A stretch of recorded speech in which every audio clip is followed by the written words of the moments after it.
If we continue with the present accelerating pace of the AI race, yes, this will be the result. In 10 years, the AIs will take over. But this is not inevitable. We are still in control in 2026, and it's our decision what to do now.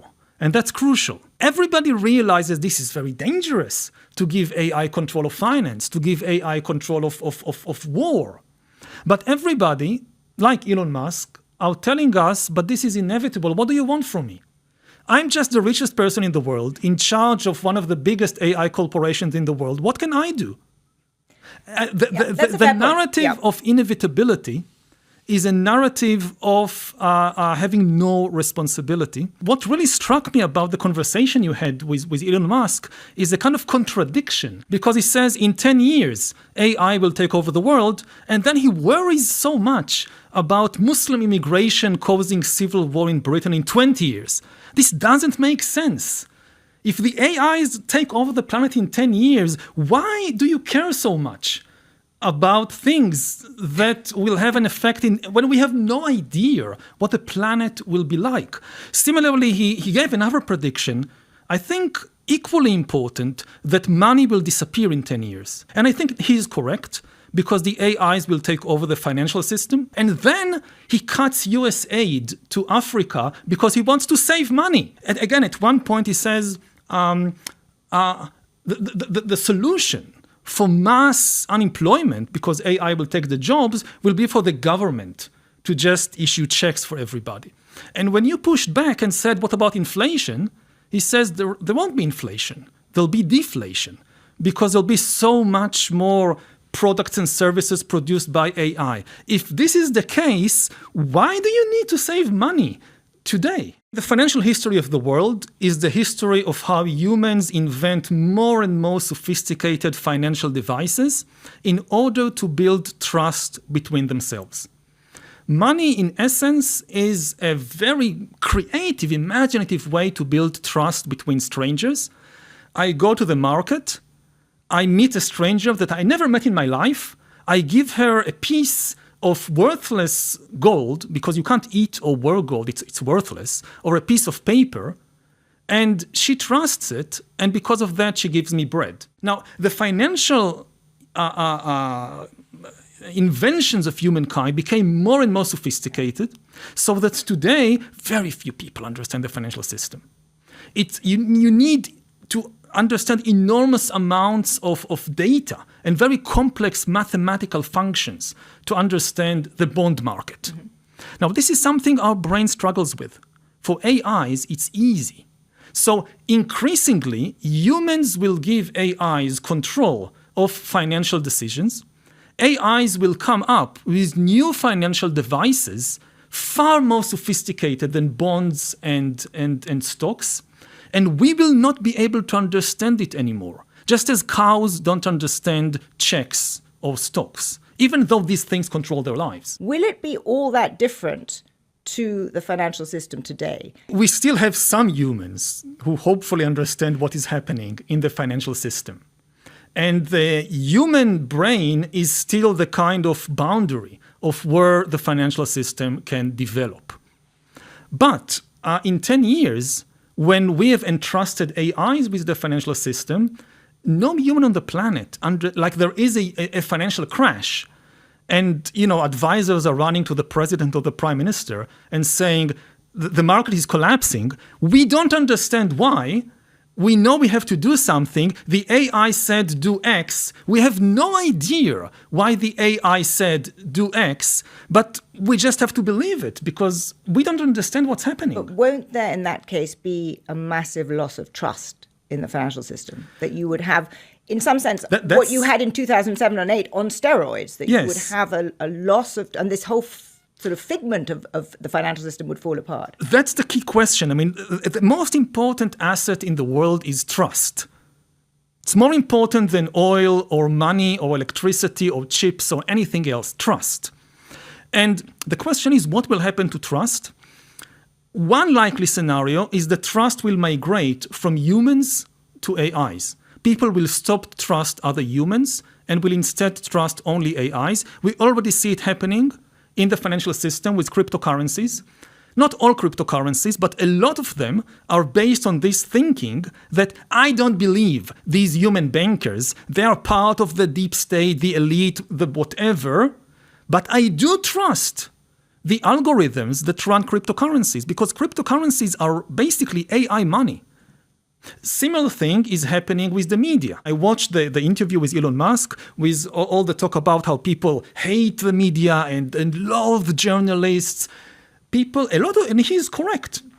A lot of people are completely losing trust in human journalists, in human editors, but they still consume news. Where do they get their news from? From the algorithms. The same people who have no trust in you have a lot of trust in the algorithm that manages their social media feed. So trust did not just evaporate, it shifted from humans to AIs, and this is happening right now. This is not a future prediction. I think that's a really important insight, because I think it suggests that if we are on a path towards the AIs eventually being in control, it is because we allow them to be in control, because we, as you say, perhaps develop more trust with AIs. And there are various sort of ways in which that can happen. And one is, I think that already many people, and 1 in 5 young Americans has a personal relationship with an AI. Yeah. They treat them, they anthropomorphize them, they treat these, and the models are, very open to that happening. They they're very good, they were designed to do that. Do you think that is the likely way that we will go, in addition to what you've already laid out, that we will increasingly start to treat these AIs as, if not our peers, as sentient creatures?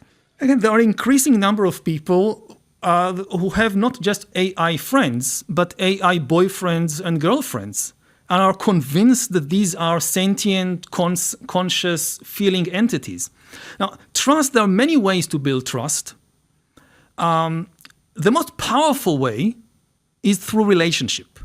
We don't trust anybody in the world as much as we trust the people with whom we build a personal relationship. Now, until today in history, this powerful mechanism was not really available to political and financial and religious institutions, because it is difficult to manufacture en masse. It's difficult for a Hitler or a Stalin to build a real personal relationship with every person in the Soviet Union. You can give a speech on radio and force everybody to hear it, but this is not a personal relationship they have with their mother. AI makes it possible for the first time in history to mass produce intimacy. You can have millions of AIs working as part of a network in the service of someone or in their own service, building personal relationships, one person at a time, becoming their best friend, becoming their boyfriend, becoming their girlfriend, and then using that power of intimacy to convince them of whatever political or commercial interests they want.